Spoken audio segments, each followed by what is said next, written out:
Assalamualaikum warahmatullahi wabarakatuh. Sebelumnya perkenalkan, nama saya Gradrian Diandra Tisna dengan NRP 3123510405 dari Prodi D3 Teknik Informatika PJJ kelas A. Di sini saya akan mengerjakan praktikum minggu ke-7 pemrograman Bash Shell untuk mata kuliah praktek sistem operasi. Langsung saja ke tugas pendahuluan. Untuk soal yang pertama, apa yang dimaksud dengan shell dan sebutkan sel-sel yang ada di sistem operasi Linux. Shell di Linux adalah program yang berfungsi sebagai jembatan antara pengguna dengan sistem operasi. Shell ini memungkinkan pengguna untuk berinteraksi dengan komputer melalui perintah yang diketikkan di terminal. Untuk sel-sel yang ada di sistem operasi Linux yakni ada bash, sh, tcsh, fish, ksh. Kemudian soal yang kedua, apa yang dimaksud dengan profil dan bash shell? Pada bash shell, profil adalah istilah untuk file konfigurasi yang digunakan untuk menyesuaikan lingkungan terminal untuk pengguna tertentu. Ada dua jenis profil utama. Yang pertama, sistem web profile. File ini terletak di direktori etc yang mempengaruhi pengguna yang login ke sistem. Yang kedua, user profile. File ini terletak di direktori home masing-masing pengguna dan hanya mempengaruhi pengguna tersebut. Untuk soal yang ketiga, yakni apa yang Anda ketahui mengenai file bashrc. File ini adalah file konfigurasi yang dijalankan secara otomatis ketika membuka sesi terminal baru atau beralih ke bash shell dengan perintah su. File ini khusus untuk pengguna tertentu dan terletak di direktori home pengguna tersebut, biasanya diberi nama .bashrc. Kemudian soal yang keempat, apa yang dimaksud dengan history pada bash shell? Apa kegunaan perintah history dan sebutkan cara-cara untuk mengetahui history perintah-perintah yang pernah digunakan oleh user. Pada bash shell, history mengacu pada catatan-catatan perintah-perintah shell yang telah dieksekusi oleh pengguna selama sesi shell tertentu. Catatan ini disimpan dalam file yang disebut history file. Kegunaan perintah history sendiri ialah: yang pertama, melihat daftar perintah yang dijalankan sebelumnya.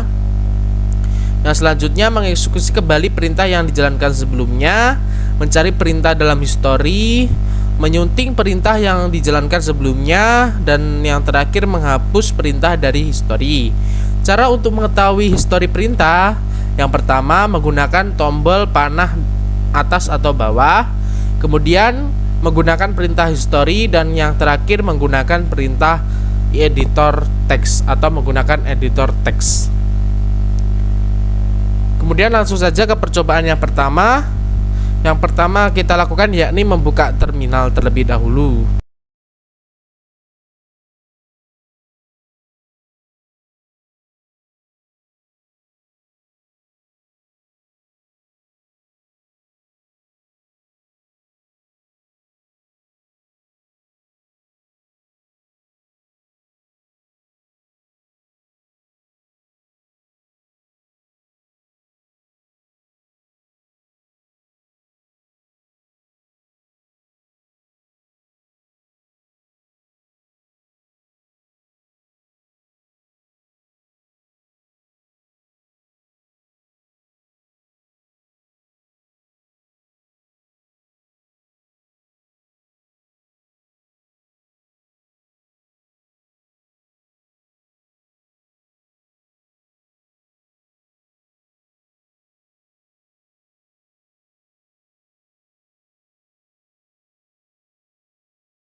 Mungkin cukup sekian dari saya. Ada kurang lebihnya mohon maaf. Wassalamualaikum warahmatullahi wabarakatuh.